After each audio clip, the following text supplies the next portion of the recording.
What's the deal? I'm Dale Cova. Welcome to a special episode of the podcast. I got a very special guest in the building. What's up, brother? My man Mason Santos. What's going on, brother? DJ Finesse. What up? Thanks for stopping by, man. Thank you for having me, bro. I don't think I've seen you in like a year and a half, 2 years. Has it been that long? I think since we both retired from playing ball. I got injured. Yeah. Did you know that? Were you there? No. Was it the calf? The calf. No. It just gave out on me, and the ground seemed like it was wobbling. Really? Yeah. So you tore the muscle? Apparently, I didn't go to the doctor. Yeah. That was it. You done. How off, right? Ice. Man. Ice, elevation, home. Yeah. I had a cane. I haven't played since. Really? It's been like a year and a half. But I'm strong enough now where I can actually walk normally. Yeah. And I gotta get it back. Yeah. But yeah, that knocked me out, man. Wow. Damn. And I don't know if when I turn 40, I'm 42. I'll be 43 at the end of the month. Yep. I had this video out, and I was like, yo, dunking at 40. I don't know if you saw it. No, I probably was trying to avoid seeing it. Yeah. Because I can't dunk at 40. I couldn't dunk. Yeah. 40 years old. I was hating. You were hating? I was hating. Yeah, you probably. I should have been watching that. See that? You should have seen it. You gave a like or something. So anyway, I had on Converse, like the flat, low top Chucks. You know what I'm saying? Because I didn't want no excuses. Yeah. And it took me about, it took me a good number of tries. Had to edit the video. Yeah. And I got it. I was 40.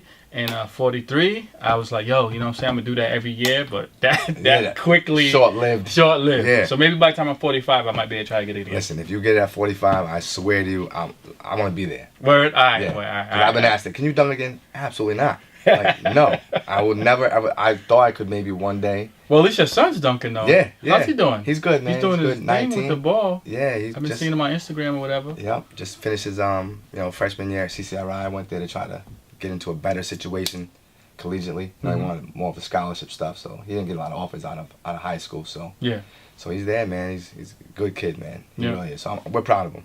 Yeah. On and off the court. So definitely. He grew fast, man. Because I remember him in the league. He was this big, and then he just within like a span of. I was only in the league for 5 years, so within the span of 2-3 years. Yeah, he did grow, man. He sprouted up. Man, he's happy because he thought it was gonna be like, oh my God, Dad, I can't grow. I'm like, you're a late bloomer, bro. I was a late bloomer. It's coming. Just trust the process. It's coming. Yeah. So he's good now. I'm a late bloomer too. Any day now. Yeah, right. We're waiting for it. Try to hit 6'3". Yeah, get the other calf popping. Yep. Oh man. So what you been doing, bro? I haven't left since I seen you. I'm good, man. I was after playing ball in the league, and I think the biggest story for me that people know now is I was diagnosed with cancer.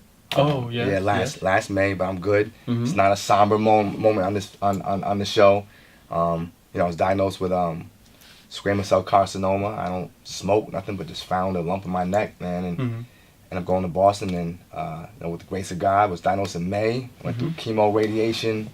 Ended up in at the end of July, was done, and then October, gone.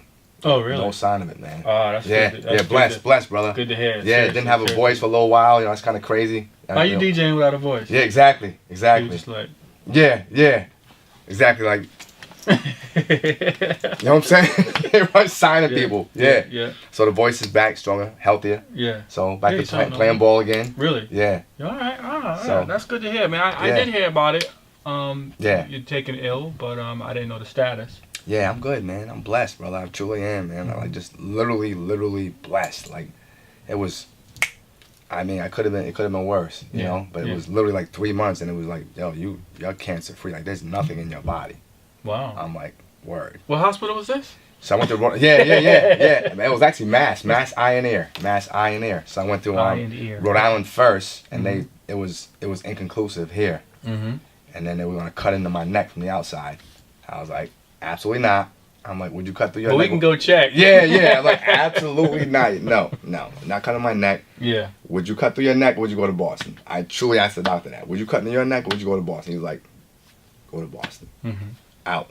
And they knew within that same day. Oh, wow. So it was a whole week before they even had no idea in Rhode Island. Yeah. Same day in Mass, they knew. Spot on. Okay. Yep. All right. Yeah, but I'm good, man. Good. Thank you for asking, for real. Yeah. No, that's dope, man. That is dope. Yeah. Wow. And you look good.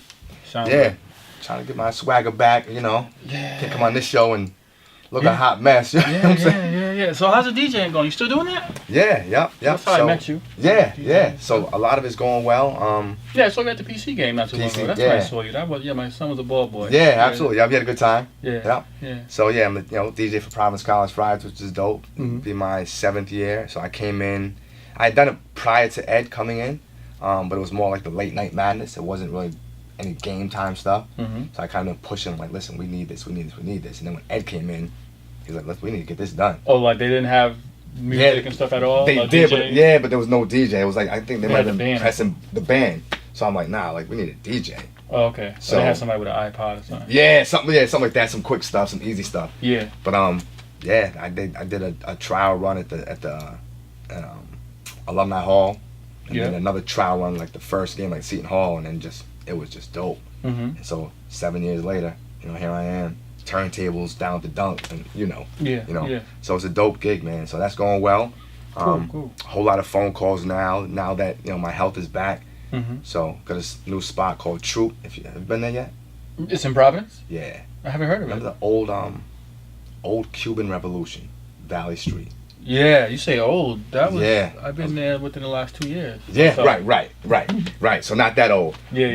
But they not hip hop restaurant. It's crazy. Really? It's a hip hop restaurant. Hip hop on the walls. Cool Herc, Tupac, Biggie, murals. When did this open?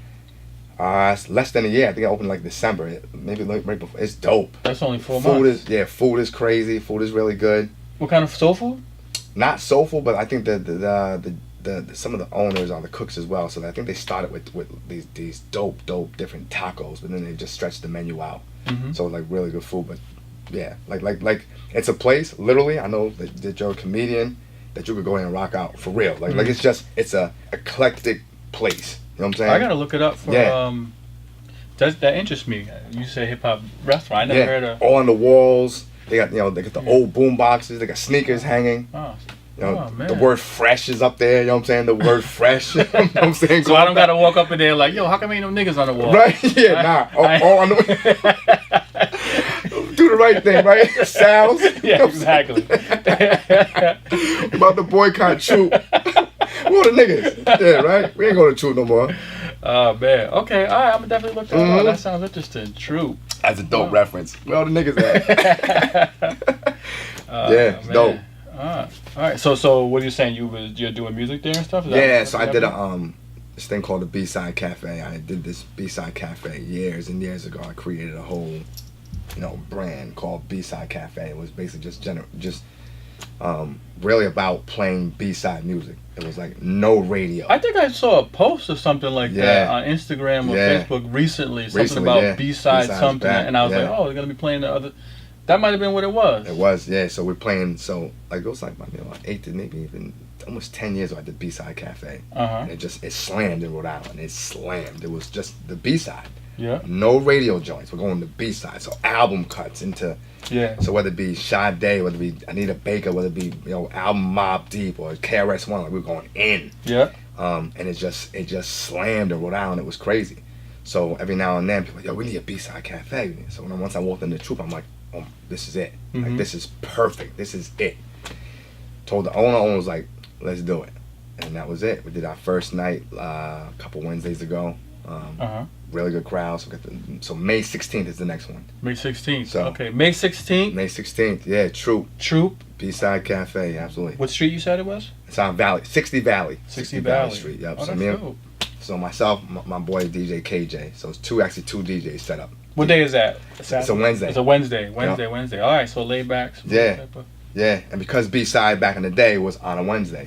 Okay. So I figured if we're gonna bring it back, it's gonna be on a Wednesday. So yeah, and I had a lot of faces from the first time was like they came out. They're like, yo, thank God, like real music, like real, none of this trap. We tired of trap. So yeah, golden era.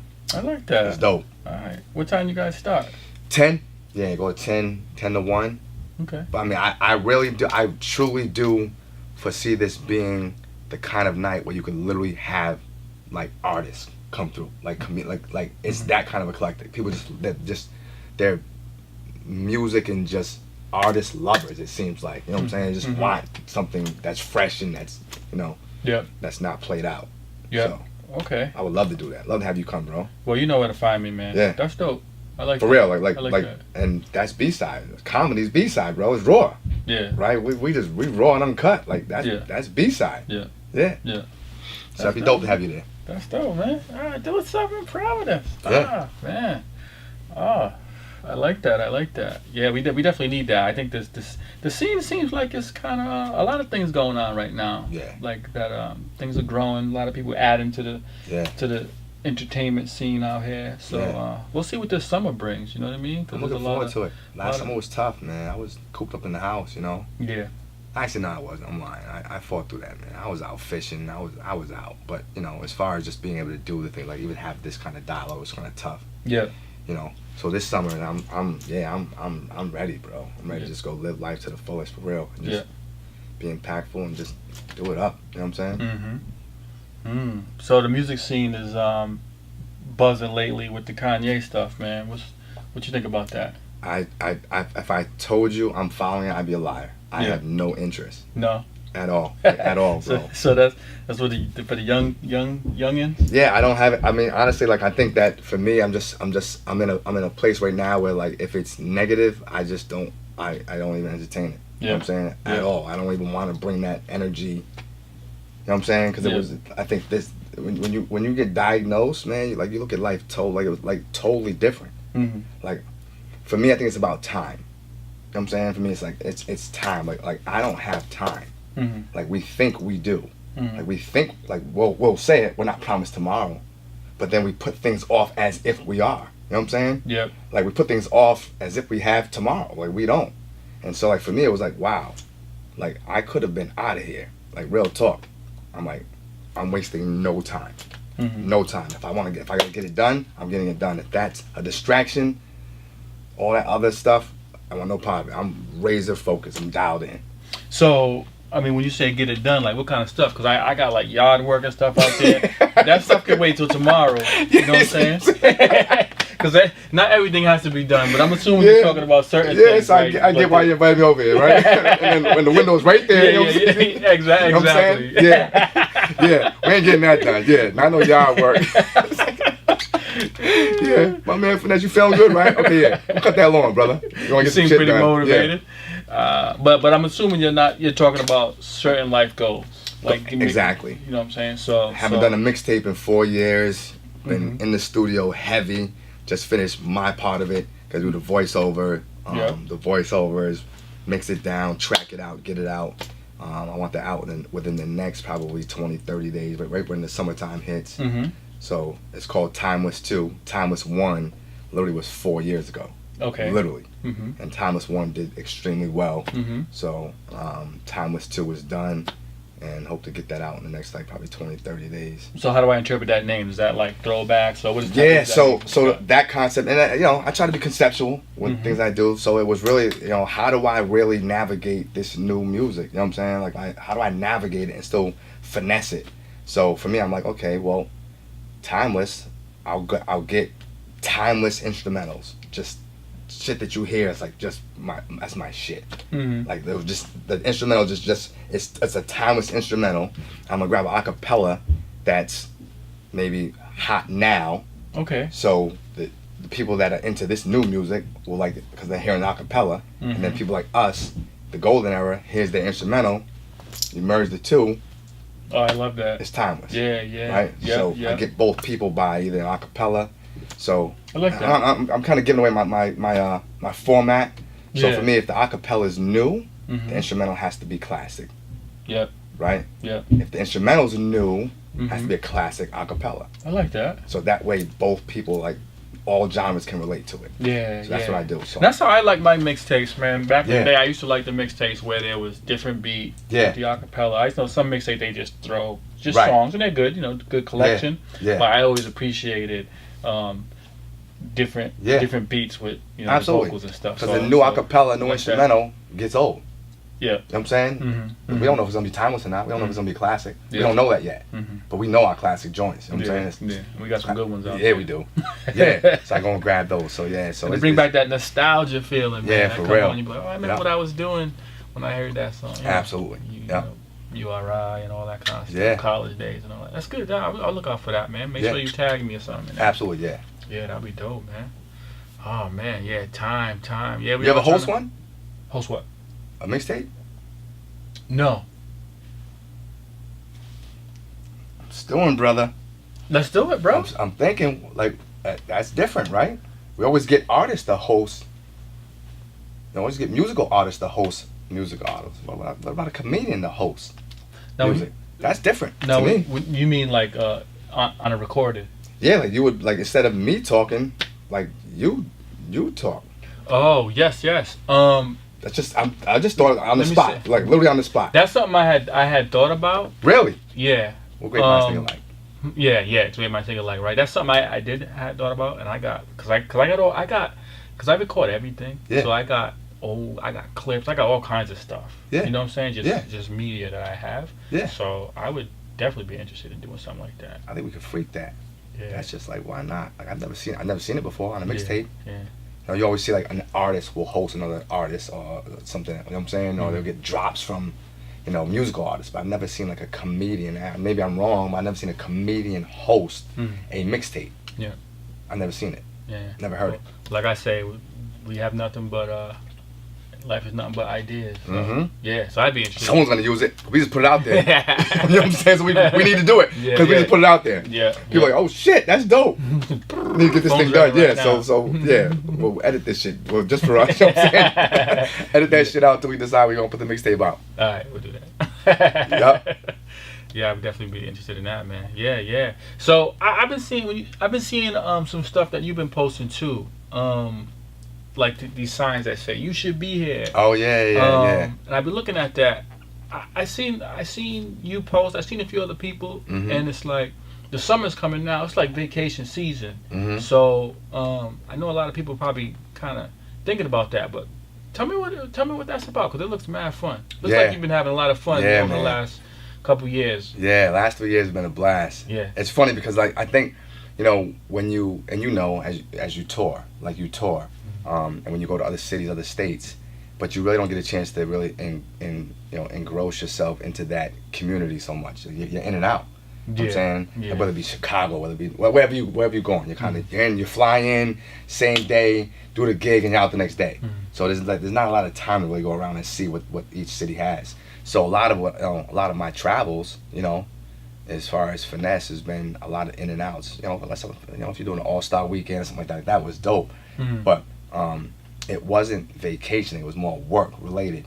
So 3 years ago, I got a call from a good friend of mine that told me to take a look at something they thought was worth me looking at, and I looked it up from just top to bottom, because you don't want, everyone calls you for a lot of stuff, you know. Yeah. We call Dale for everything, you know what I'm saying? Dale's in the know, right? We want Dale's network, I get it. So I looked that up and down, like, is this thing real? And he was like, yeah, man, this is crazy. Like, people are moving around the world. I'm like, what do you mean? Like, yo, they're traveling all over the world and at the most crazy discounted prices. So I looked at it, I'm like, jumped on board. And so, yeah, I've been on now 18 vacations in like the last 29 months.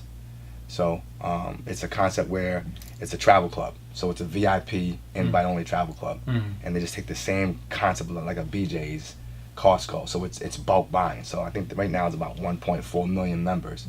So all we do is, they go to the most elaborate resorts all over the world and just say, hey, listen, we're called Dream Trips.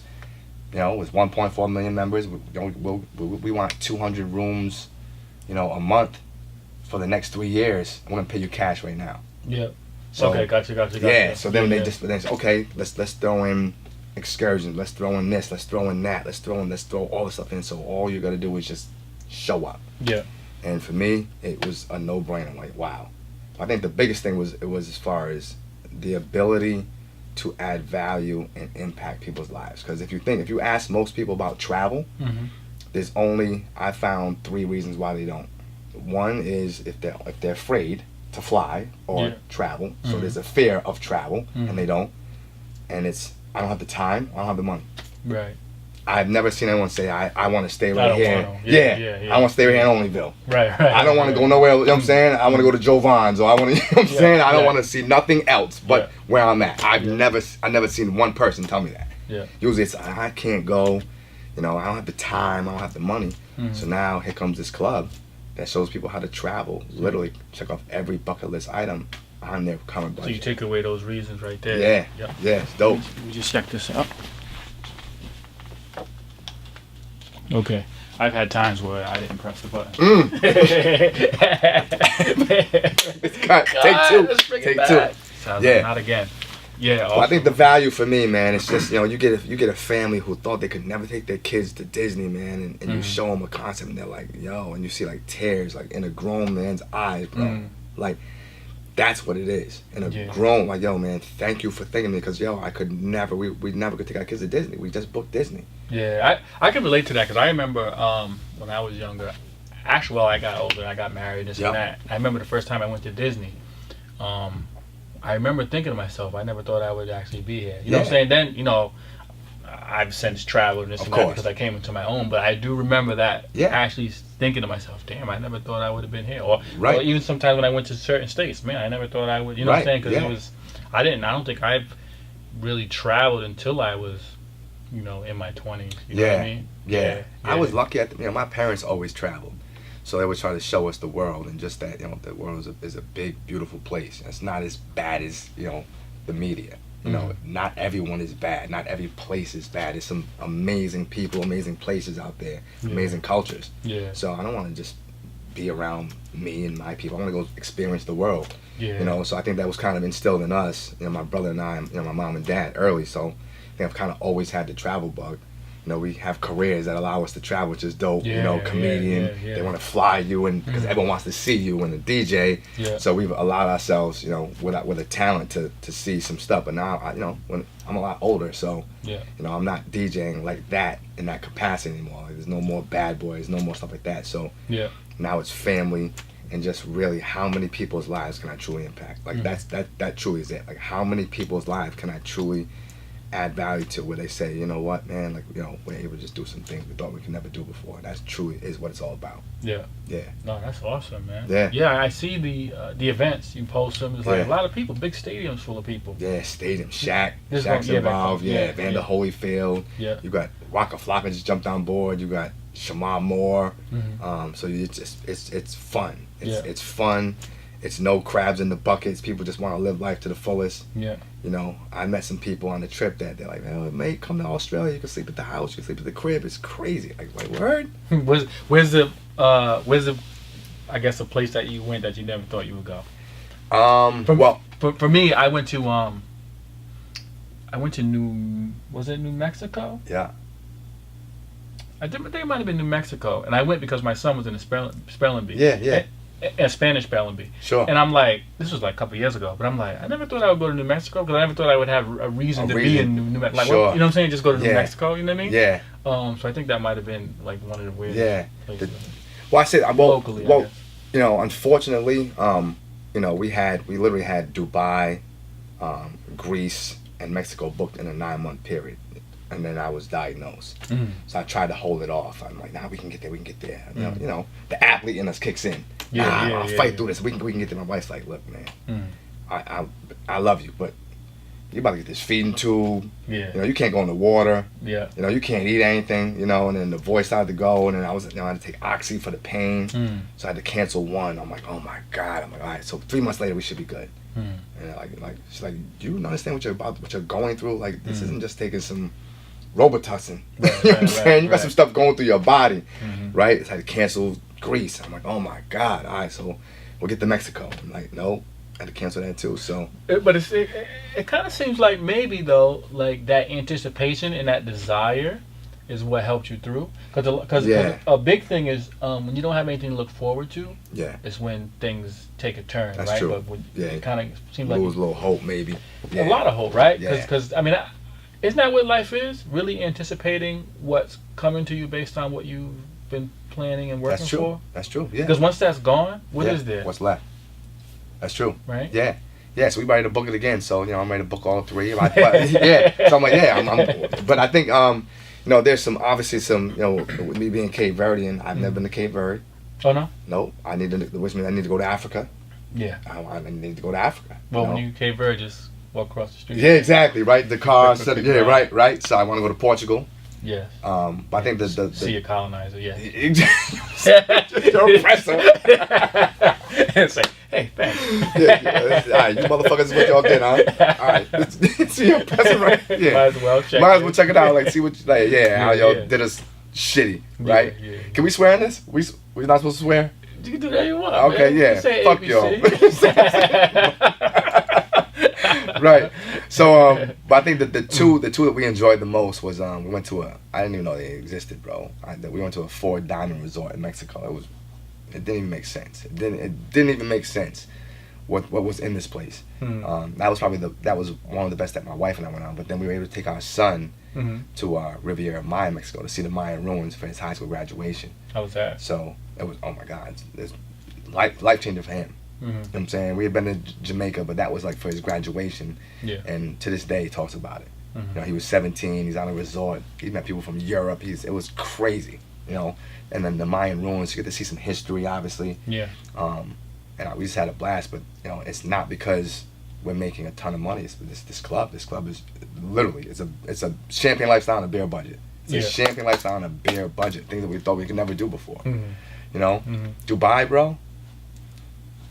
I heard about it. Thought, you know, maybe when I'm 65, 70, you know, had it booked, paid for it, done, out the door. Like, let's roll. Yeah. You know, and then 3 months later, we're going to Greece. Like, booked, paid for, out the door, let's roll. And 3 months later, we're going to Mexico. Had them all booked, and then, you know. Yeah. So that's the power of that club. But Dubai sounds interesting. Yeah. Greece sounds interesting. And my man he went to Australia. So another friend right now, it was in the French Riviera. He was like, dude, he's 50. He was like, thank you. Like, me and my girl was like, we're out here in France, bro. I thought I'd never go to France. Yeah. How was that? That's to him. He's having I didn't go. So, yeah, he's going. But he's sending pictures. He's like, dude, it's the most amazing thing. He's like, yo, thank you, little blue sign that you should be here. You know what I'm saying? Like, thank you for giving me an opportunity. So, it's dope. Yeah. Wow, that is good, man.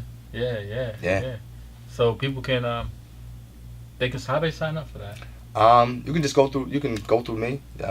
You know, because you have to be invited. So, you can't find it online anywhere. No. It's no infomercials, no TV commercials. You have to be invited by someone that's in the club to show you what the club is. So there's no like, who do you want to travel with?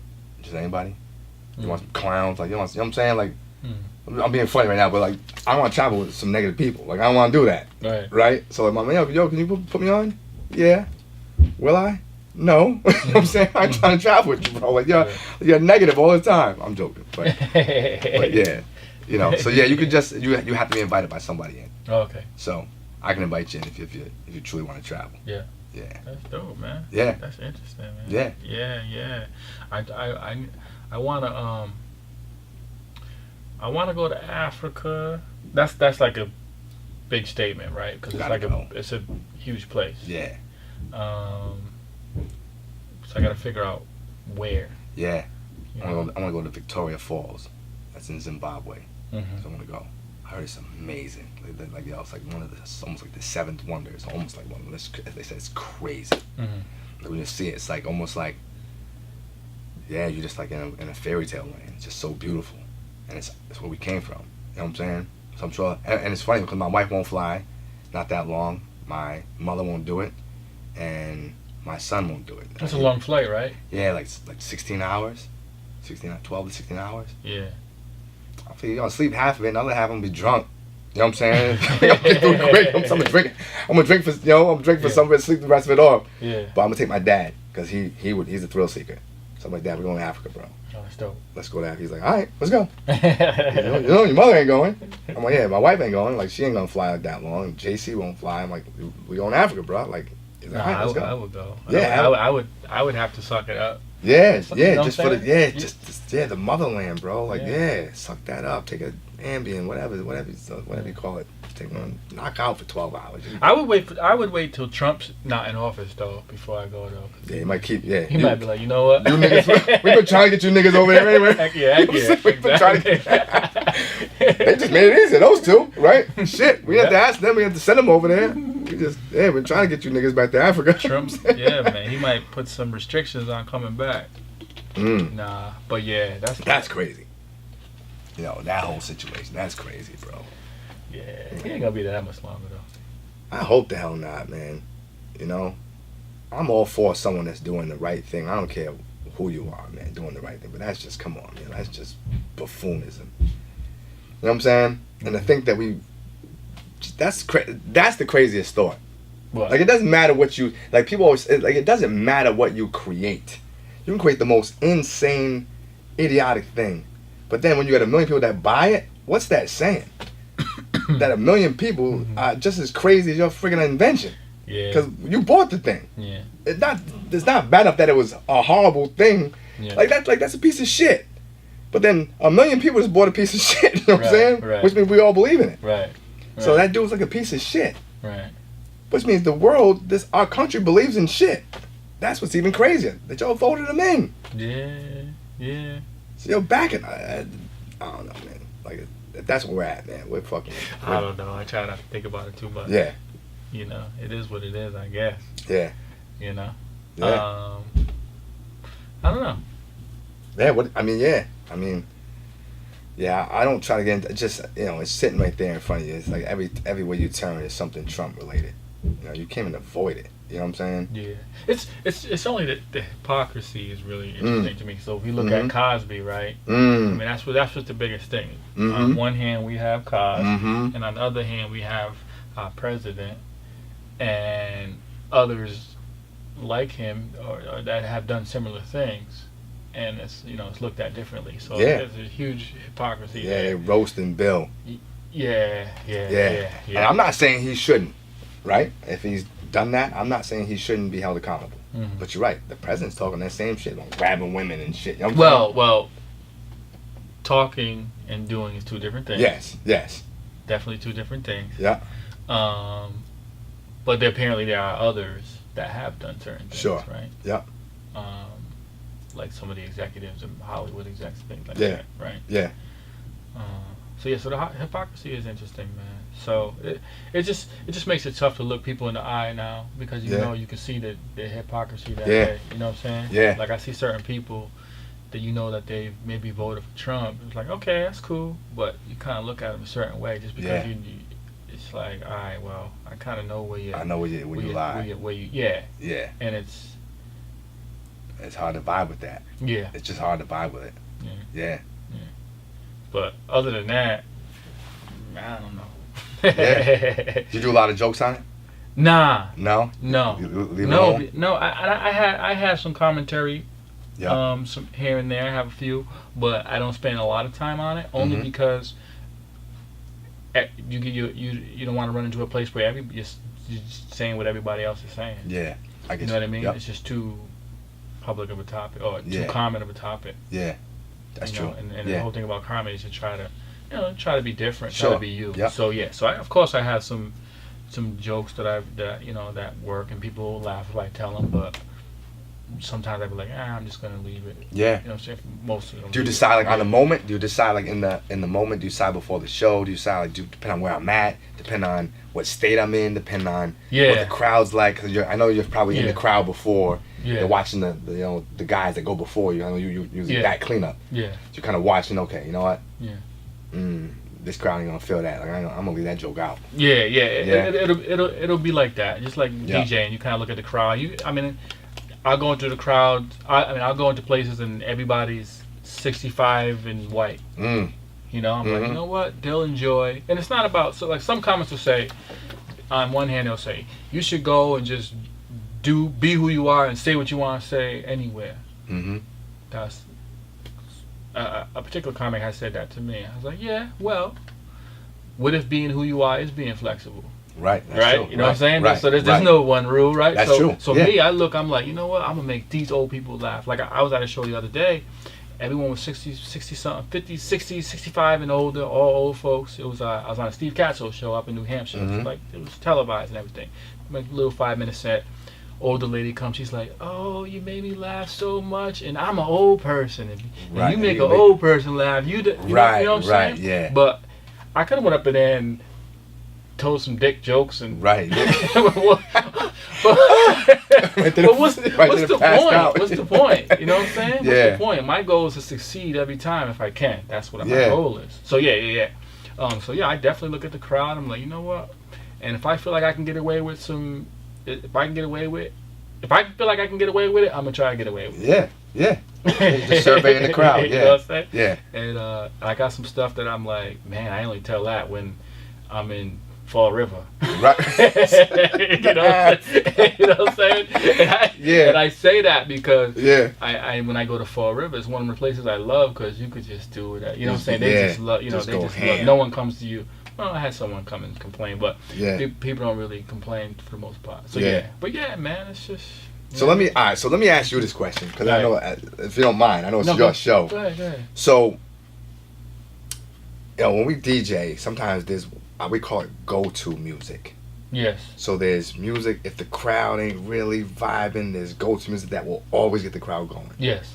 So do you have like go-to joke? Like say, damn, they ain't really rocking right now. Like, is there a go-to joke that gets them going and then you can start? You know what I'm saying? Like, does that happen for comedians or yourself as well? Is there like go-to jokes you just know gonna hit no matter what? If it's really bad, it's go to the next comic. Yeah, that's the go-to. That's my time. It's been real. But I would think that answer would be yes for a lot of people. I know for me, like I have jokes that always work. And so what I do is I throw it in the middle. You know what I'm saying? So it's like if I'm cruising, it's good. But if it's like this, I know if I make it to that point, it's gonna bump you. You know what I'm saying? So it's nice to have, start out strong. You know what I mean? Throw something really good that you really like in the middle. Fortunately, I have something that I like that I can go to. That seems to work all the time. This one, so that's nice. And then sometimes when I wrap it up, I kind of choose a little bit. But yeah, there's definitely there's stuff that if I just make it to it, it'll be good. You know what I mean? Yeah. So, definitely. Yeah, definitely. And and some sets are longer than others. Sometimes they do like television spots. You'll do like 4 or 5 minutes, 3 to 5 minutes. Like last week, it was just 5 minutes. So that's easy to get this stuff. It's only 5 minutes. When you're doing 45 minutes, it's a little different, right? It's just. But you know what I noticed about comedy for me though? This is what I noticed, and this would help me, I think, just become a better comic. I realized that it's more me that people like, as opposed to just a joke. And what I mean is that I realized that, you know what, they just like my energy, like a certain vibration that comes off. You know what I'm saying? Like if you go, if someone smiles, you have to smile. Correct. You know what I'm saying? If you walk into a room and you're smiling, everybody's energy is gonna come up. 100%. You see what I'm saying? Yep. So I realized, like, you know what? Yeah, the jokes are good. I work on, writing jokes. I want to be funny, but I realized that I can win people over with charisma. Yeah. And so that goes a long way. So, sometimes I'm off with it because maybe I'm not feeling a certain way. You know what I'm saying? I come out, oh man, I started off a little slow. Sometimes, so sometimes if I start off slow, it's tough to be like, damn, I kind of started off slow. Let me kick it in high gear. You can't just start yelling all of a sudden. It seems weird. It seems weird. Not like basketball. Right. All right. Fuck that. I'm about to get 30. Right. Ain't like that. Right. No, you can't just come out of nowhere. You got to start off at a good pace. Yeah. And so sometimes I catch myself like, man, I don't know why did I start off so slow this time. Yeah. My energy was, you know what I'm saying. So I deal with those, make sure that I always come off at the right pace. Yeah. Trying to keep conscious of that. But do you have a routine? Like a pre-show routine to kind of help you get into that spot, get into that place? That's funny because I know a lot of comics do, and my routine is explicitly no routine. It may sound funny, right? Yeah. But the routine that I came up with was to not have a routine. Sure. And what I mean by that is if I prepare. If I got a show, like let's say Friday, I got this show that I feel like I want to prepare for, I'll prepare Monday, Tuesday, Wednesday, whatever. So I know I'm good. And then when it comes time to the show, I don't worry about anything because I already prepared. That's how I prepare. Sure. You see what I'm trying to say? Yeah. But I mean, I do I do a lot of. I try to take from the room. So when I walk into a room, I try to get everything I can get, or notice observations and all that kind of stuff. So I'll walk around and do that. So I guess you could say that's part of my routine. Yeah. When I walk something in, you can use. You see me like, I look at everything. So I guess you can say that's my routine. Yeah. But as far as managing nerves and all this kind of stuff, I don't really deal with that, because I kind of deal with that beforehand. You know what I mean? And I did that because I remember when I first started going on, when I first started performing, I used to be a wreck. And I was like, yo, I don't want to feel like that. I hate that feeling. I'd be like, you know what I'm saying? Yeah. I was like, nah. I was like, I got to get that under control. Yeah. And the way I did that was preparing earlier. And then when I go in, because I didn't want to get into a routine, because you rely on stuff. That's true. I don't want to have to rely on anything. Yeah. That's why I don't drink before I go. I've never had a drink before going on stage. Yeah. I'll have a drink maybe after like, you know what, this was dope. Let me, you know what I'm saying? But I haven't had a drink at all, because I don't want to rely on anything. Yeah. I hate to go on stage drunk and be like, yo, I murdered it. Right. Be like, yo, I gotta get drunk again. Right, that's true. That's true. Now I'm always drunk. That's true. Right? That's true. But yeah, man. That's a good way to approach it. Yeah. Yeah. Even like DJing. I think some of my best gigs, like, you know, not drinking at all. Yeah. You know, and you're in a club. I mean, you're literally a club, like a club with that's based on liquor. You know, liquor sales. Yeah. So, you know, people want to buy you a drink, blah, blah, blah. But you're right, yeah. I think, you know, I don't need it to do well. I don't need it to get rid of any inhibitions. Yeah. It's finesse time. And you want to be sharp. Yeah. Right, you want to be sharper than everybody else. Yeah. I'm like, all right, if you're drunk and I'm not, I have an advantage because I'm faster than you. Right. I'm quicker. That's my job as a comic, to be quicker. Right. Right, witty and shit. Right? Yeah. But if I'm slow, and I think when you drink, you don't realize how slow you are.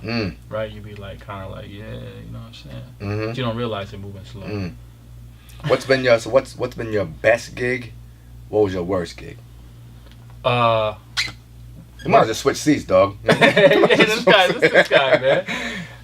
My best gig. Yeah. Like I had most fun gigs, man. I had a few gigs that were fun. I can't pick one. But I can tell you what it's like in those gigs, because I had a few, and then, you know, in the next 6 months I may have a gig like, yo, that was, you know what I'm saying? So because I'm always getting better. Yeah. But the gigs that are the most fun is like when I'm on my own time, on my own pace, where it's like I'm so relaxed and so comfortable and such in a groove, like in the pocket, that I don't have to rush.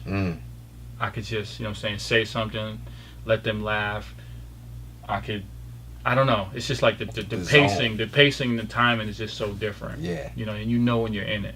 Yeah. You know when you're in it. It's just like a crazy feeling. And it's like, so a lot of gigs, they could be fun, but sometimes you hit that zone and it's just like, and a lot of it, I give credit to the crowd too. You know, because I'm like, they be like, oh, you were awesome. I'm like, nah, you guys. Right. You know what I'm saying? Because you guys could have been sitting there like this all night. And ain't nothing I could do. Right. You know what I'm saying? Right. If you just want to be like that, you know, I don't do miracles. Right. You know what I'm saying? I'm sure the people that come before you play a big part in it too. Yeah. Like what if they're bombing?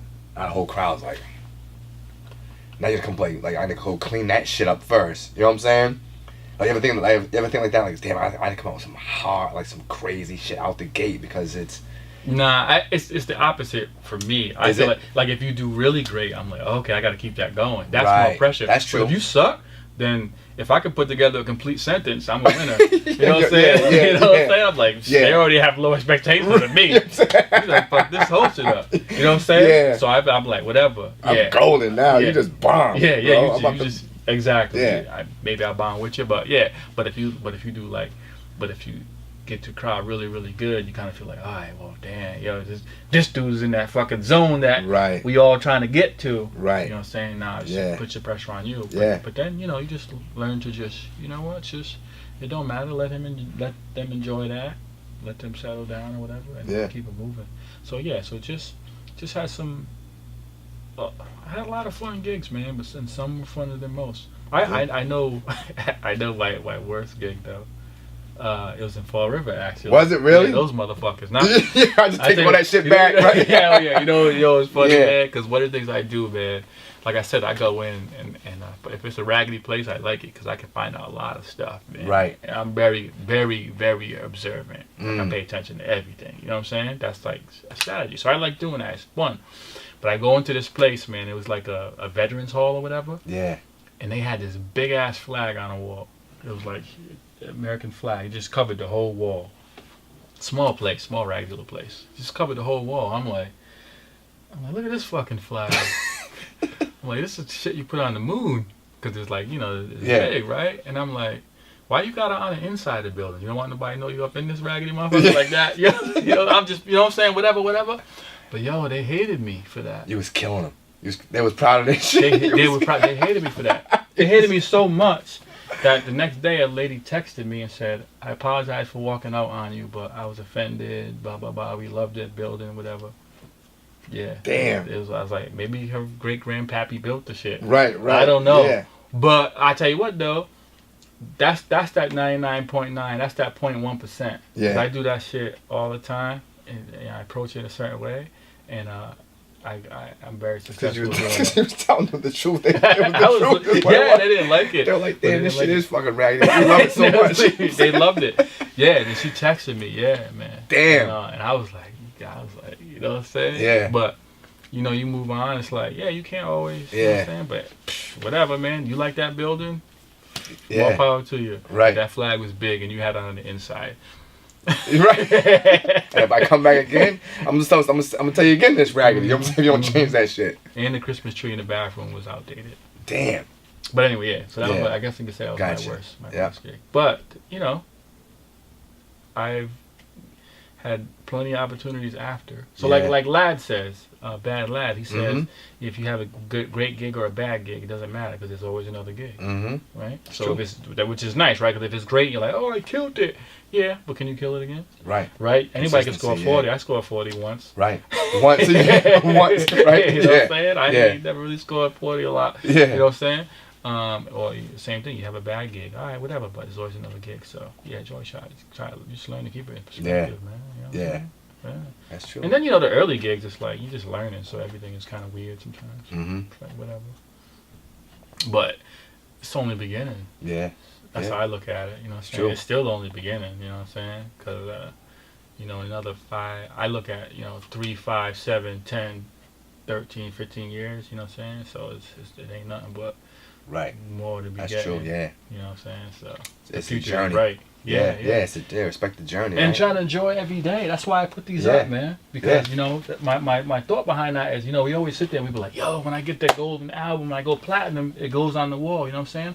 I'm like, what about this show that was fun? Right. That you did yesterday? Right. You know what I'm saying? That's not wall-worthy. What about the show you did last week? Right. You know what I'm saying? That's why the sign, live every minute, love every moment, laugh every day. Yeah, and that's why I do that. You know what I'm saying? Because it's all about living in the now. It is. You know what I'm saying? I couldn't agree more. Obviously, the future's always on the mind, but, you know, in order to get there, you got to go through now. So that's kind of how I look at it. The only way through is through, I tell people. There ain't no shortcuts, man. Only way through is through. Yeah. Yeah, so it's the same, sounds like same success principles, same mindset to get to it, you know? Yeah. To make it happen, make it pop. Yeah. Yeah, man. Absolutely. We're trying to get it, bro. Yeah. But, yeah, man, I appreciate you stopping by. All right, man. I appreciate the conversation, brother. Yeah, I truly do. Yeah, like, genuinely appreciate the conversation.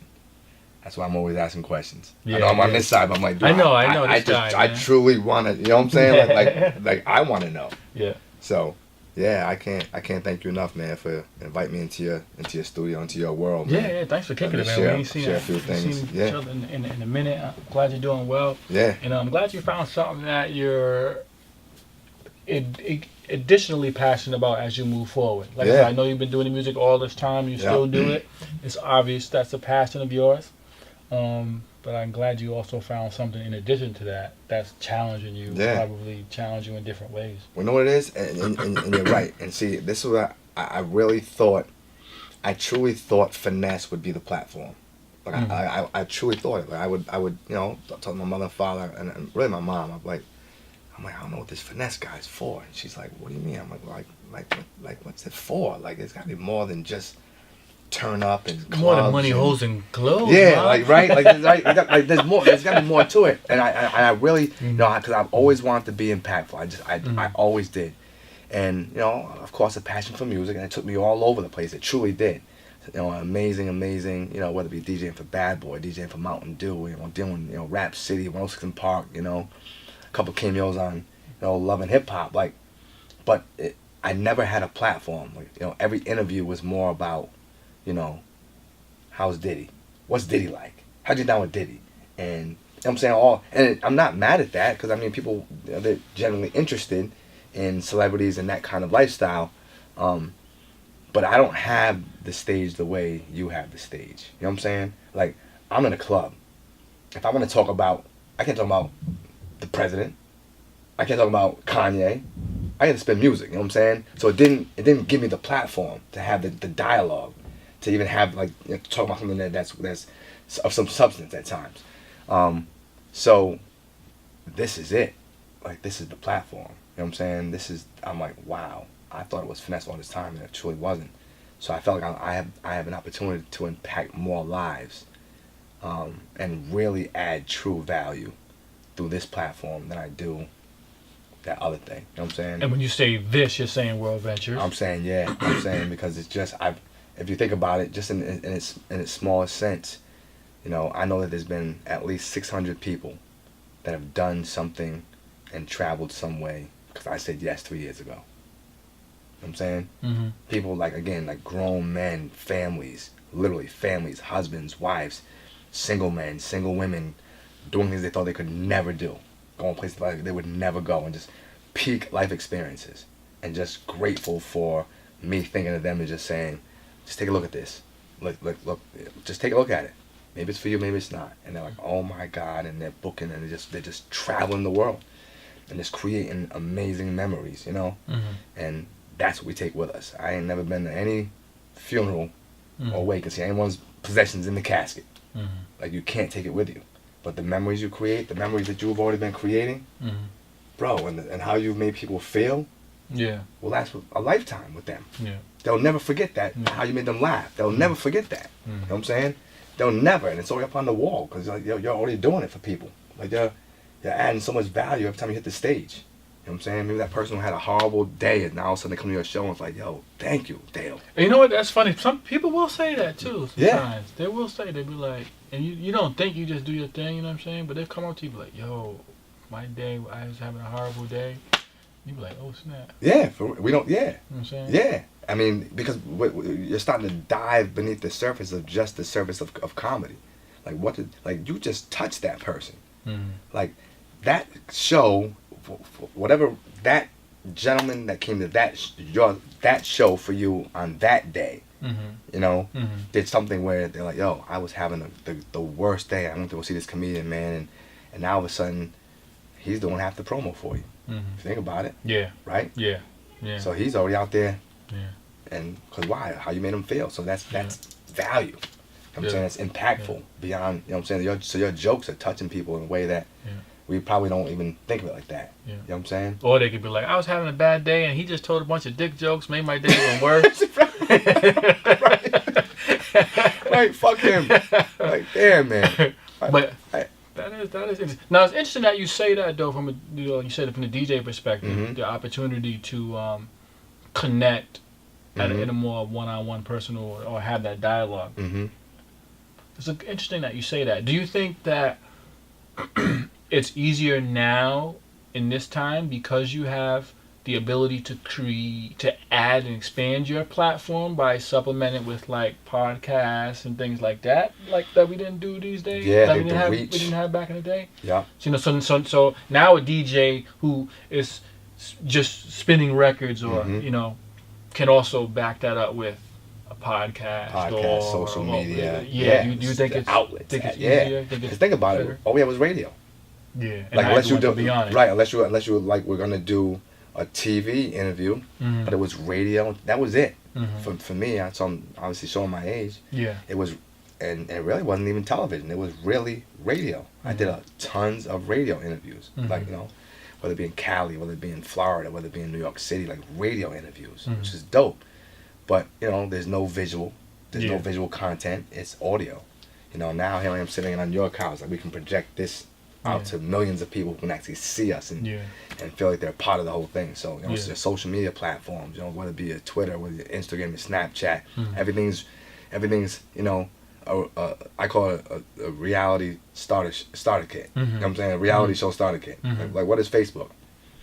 It's a reality show starter kit. And people are getting reality shows from their, think about it, they're getting reality shows from their Facebook. Right? They're literally turning into shows from, because they've been showing their life, you know, to the world. And now all of a sudden it literally is turning into reality shows from people's social media. It's crazy. So I was saying that years ago, like, oh, it's a reality show starter kit. And I'm like, holy shit. It really is, like, these people are starting their own shows from one video that goes viral. Now all of a sudden they got a vlog or they got a TV show, you know what I'm saying? Yeah, so there's so many different ways to reach people and put your art out there. You know, that we didn't have growing up. So I think if you maximize it though, if you're smart about it, so you just have to have some business sense and some presence about how to brand yourself where people want to come to your social media. You know what I'm saying? So and I mean, like, this is a perfect platform. You're spot on, I believe. You know? So I think it's a better way to expand your brand that we didn't have before. Awesome. It is. It's a lot of competition, but I guess, you know, it's just a matter of just carving out your niche or your crowd, your following, and building that and going from there. But and it changes all the time too. You know, technology changes. 5 years you look back, things are gonna be totally different. So I guess it's a matter of riding the wave and making adjustments on the fly. That's true. Yeah. Jumping on new platforms when they come out and things like that. So. Yeah, I'm still not that good. Like, you know, technology. I'm like, oh, like, damn. I had my cousin over today was helping me do some stuff with my, you know, my Mac laptop. You know, just didn't grow up with it. You know, these kids grow up with it. Like, they have 4, 5, 6-year-olds with phones. You know, and not because they need to call someone, just because, you know, apps and games and whatever. You know what I'm saying? But you know what was still tough for me that I see with the young kids is they grow up with it, but they're using it as a user, as an end user. You know, they're just like, everyone else is making the money. Everyone else is creating the apps, putting it out there, and you're using it. And yeah, they may make some money because they're smart enough to kind of, like you say, pop off with a show or something like that because they're kind of a personality or whatever. But we need these young kids to start building these platforms. Sure. You know what I'm saying? And building these tools and services like that. I'm sure some are, but a lot aren't. Right. And a lot of our kids aren't. They're not into programming and building stuff. That's true. From what I see. You know what I mean? I've been developing software for a very long time, and I can count on, like, one hand how many people that I know from our community that do the same type of work. You know? Yeah, I think there's a lot of that, man. I mean, I think that goes into a whole nother conversation. Like, we talked about even hip hop in our community. I was talking to a couple, my boy Phil Seymour. He was about maybe a few years older than I am. He used to be assistant coach for PC. Became the, you know, head women's coach at PC. Now he's coaching upstate in Buffalo, Division 3. So he and I were just talking about music, and it might sound like I'm generalizing, but I said, you know what? When we controlled our own music, when we controlled hip hop, you know, we never forgot where we were from, but there was a sense of urgency to get out of the hood. You know what I'm saying? There was a sense of urgency to get out of the hood and just to become better. You know what I'm saying? And like not let that define us and define our future. So now that we don't control it, what's the allure? We're glamorizing the hood. It's going right back. Everyone talking about the trap. Like, you know what I'm saying? I don't hear people talking about getting out anymore. They're going back. Like, when we controlled it, we want it out. Let's get as many out as we can. Let's get out. Let's you know what I'm saying? Now, we don't control the music. What's the push? Back towards the trap, the hood. We're glamorizing it. I'm like, yo, it's ass backwards. But it's almost like, it's kind of scary. You know what I'm saying? I remember, like, going to certain shows, and I'd be in the crowd, I'm like, yo, like, how come, like, Wu-Tang, how come, Most Def? How come Talib Kweli? How come Common? Like, yo, it's all white, man. Like, majority's all white. And then all the littles and the youngs show up, and it's all black. I'm like, what? So, and it has substance and content. We don't want to hear it. Mm-hmm. I'm saying that was my perception. I'm not saying it's right. I'm like, so anything that has substance and content seems to be the majority white. Mm-hmm. All the trap and foolishness seem to be mostly people of color. Mm-hmm. Ass backwards. I'm not even saying that we're supposed to force white people to foolishness. I'm not saying that, but I'm just looking at. I'm like, I'm not. Should be more white people at right. this concert. We need Joe to act a damn fool, right? Like I'm saying, like I'm right. like, God, I'm like, yo, like. There's merit to that. Right. So am I off? I'm like, yo, what am I? And it wasn't just one show. Right. It shows. You know what I'm saying? It wasn't. It was like Common, bam. Most Def, bam. Talib Kweli, damn. You know what I'm saying? Will be De La. Mm-hmm. Like, yo. You know what I'm saying? The Roots. Tribe. Like, wow. And then Lil Wayne, little, you know what I'm saying? Little blunts in the air and just, you know what I'm saying? I'm like, you gotta be shitting me, man. Am I really, like, am I out of my mind? Am I seeing this? Am I just thinking crazy right now? Mm-hmm. Like, am I thinking crazy right now? So, I don't know. I mean, but that's just the way I looked at it. I'm like, that's crazy. It is, man. You know, music is one of the most. Hip hop is like the most influential culture on the planet, right? I mean, that's clear, and we've given it up. We've given it up. Sad. So if we took it back and we owned it, and economy is culture, right? So if you want to sell a hat, what makes it cool? The fact that your culture respects and appreciates it. Right. Right. 100%. So, by giving up our music, we've given up a huge part of our economy. Right. That's true. We should be owning our music. We should be the only ones. Let me say it this way: a product shouldn't be authentic unless it came from us, the artist. Right. You don't go to an Asian restaurant and see black people in the kitchen. Right. You go to an Italian restaurant, you want to see some Italians in the back. Right. Yeah. Making up the pizza. Because you want authentic. Right. Because you want what they're cooking up. Yeah. Right. You know what I'm saying? Yep. Or if you go, you want a Persian rug or whatever, you want to get it from the right place. Right. So when you consume hip hop, it should be coming from us. True. But it doesn't, and we don't even throw up the red flag. We just be like, whatever. Right. You know what I'm saying? You shouldn't be able to get a cool hat, a cool shirt, or anything unless it came from one of us. Right. Or someone from the hip hop community. Sure. But it doesn't. Nah. And that's, yeah, you know? I mean, there's so many, you know, conversations like that. But it you know, I think it would take some of the true pioneers. I always said, if you just took Diddy, you took Jay-Z, like 50, like Russell. I guess you could probably throw a Kanye in there. Kanye. It was like, yo, look, son, we ain't doing this shit no more. Like, we ain't doing it. Like, we about to shift this whole thing. The whole thing would shift. You think so? Yep. That's a matter of opinion, I guess. Yeah. Because I don't know. I would say I would have to see these young kids do it. I think that there's so much power there. If you in that unity. You're right. There's so much power. You know what I'm saying? Like these are moguls. Yeah. You know what I'm saying? These are moguls that have the power to shift the whole industry. And you littles and youngs, nothing you can do about it. If they band together, it's a wrap. It's a wrap. They could totally shift the whole dynamic of hip hop.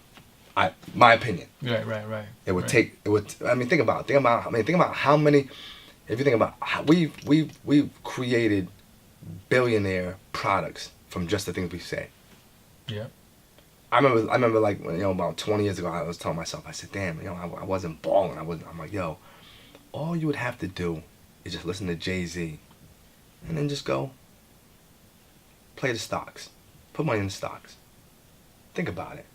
Think about if you put money into Air Force Ones, when Nelly came out with Air Force Ones. Think about if you put money in Cavassier with Pat's Cavassier. Just think about it. You know what I'm saying? When Cypress Hill put out blunts. What if you put a little money in the Phillies blunts? I see what you're saying. You'll be a billionaire. Mm-hmm.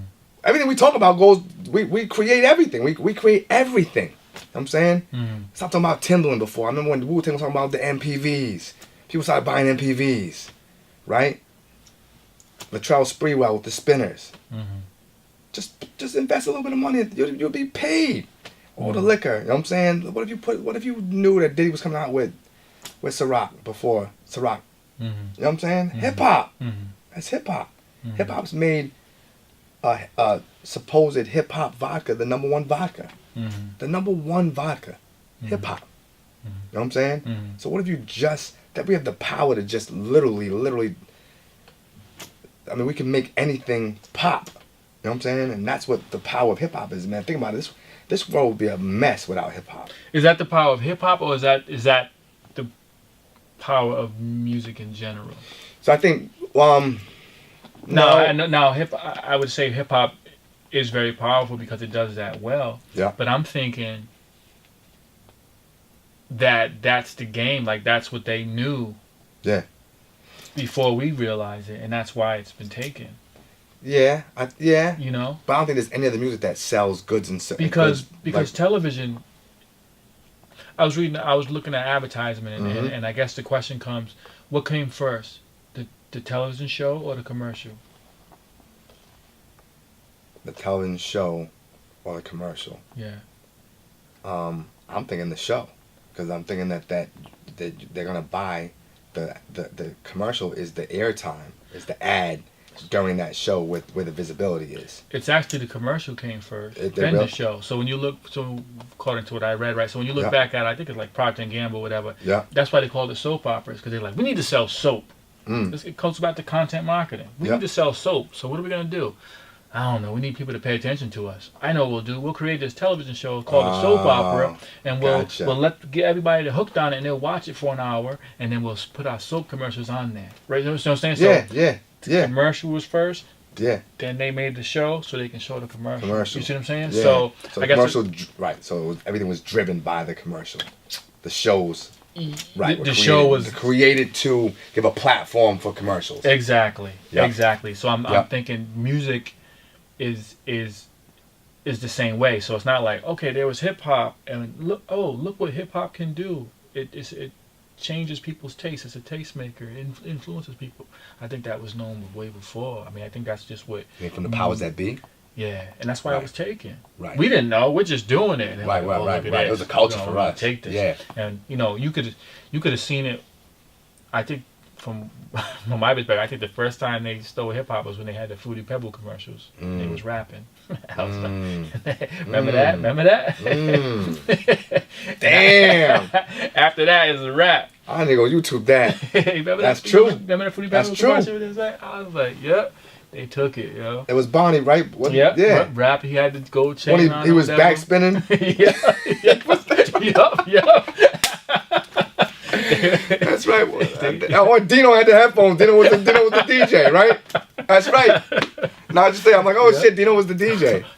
And damn, that's bro, it. Gone. That's crazy. 40 Pebbles. That's crazy. I forgot about that. They were kids. Yep. And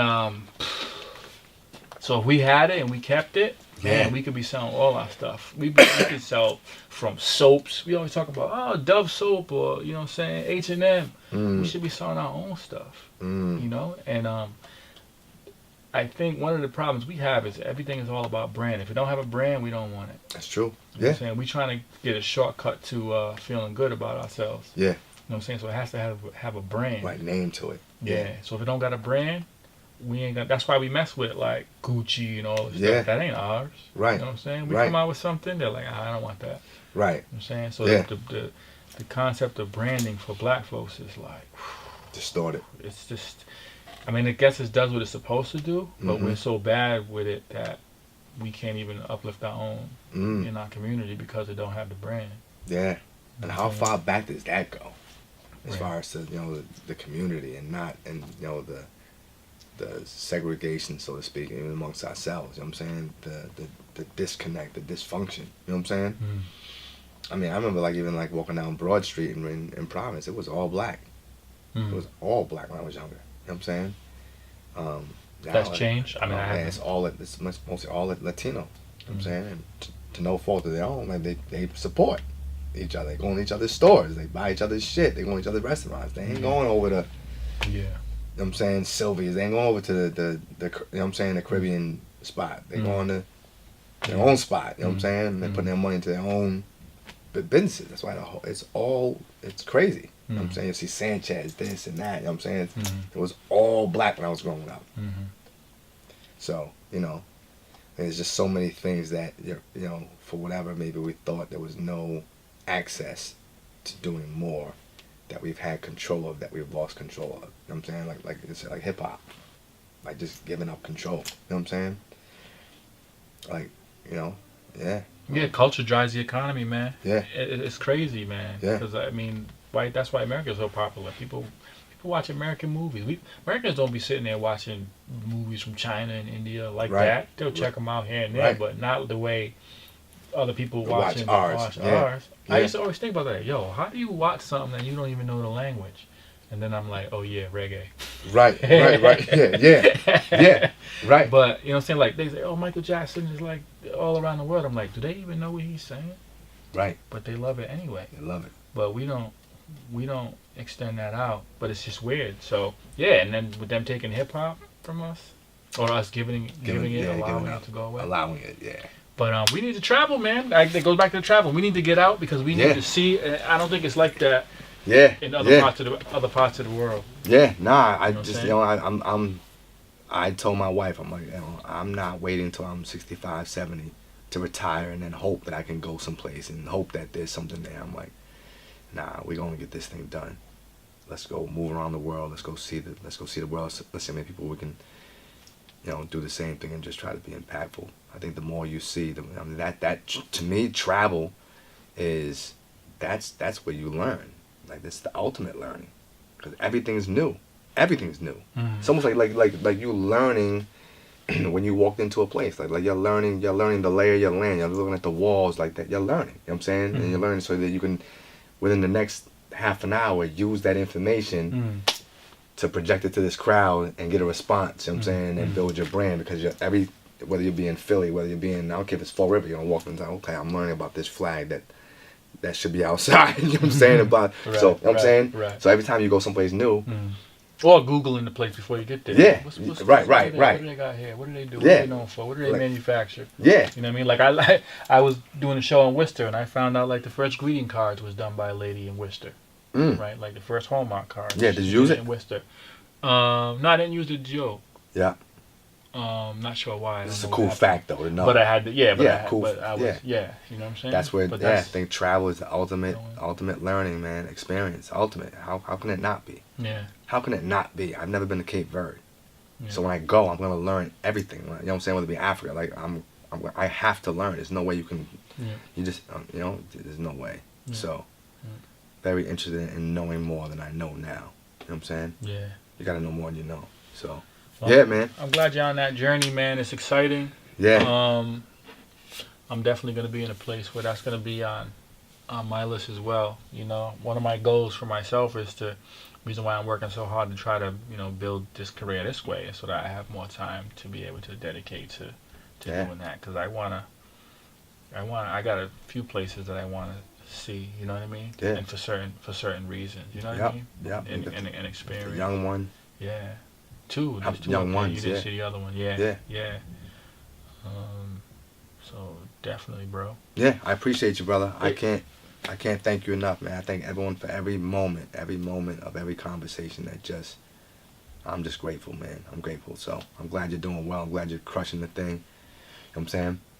And I don't know when I'll see you tomorrow night. You know what I'm saying? Oh, yeah. I'll see you tomorrow night. Yeah. Yep, tomorrow night. I don't know when this podcast is going out, but Comedy and Politics, Kobe for Mayor, you know. You want a chance in your city, do something. Absolutely. Do something, vote, use your vote, put your vote in the right place for the right reasons, man. It seems like Kobe's going to be give you something different that you haven't had, and I think that's something we need. I like what he's saying. I don't live in Providence, but I care about the city and the people. Right. So. Yeah. Breath of fresh air. Yeah. Yeah. But yeah. All right. Really good to see you, bro. Yeah. Thank you, brother. Your respect. Yeah.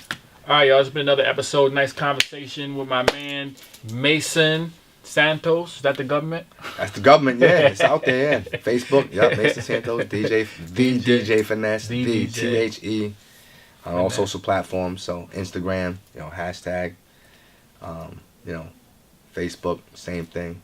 All right, so if you're thinking about traveling too, man, hit him up, man. It might be hit something me up, you want to do. Hit me in the inbox. Yeah. I'll never travel another way.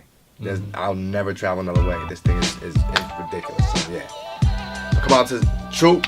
Troop. Yeah. So that's gonna be May the 16th. Okay. Are you doing it at a regular cadence?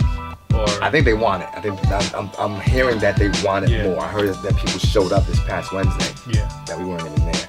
Oh. So that's actually a good issue to have. Oh, that's dope. That was like, yo, man, a bunch of people show up. I'm like, yeah. Yeah. All right. So you want us to come rock it out? Let's see what's up. Yeah. All right, y'all. Out. Peace.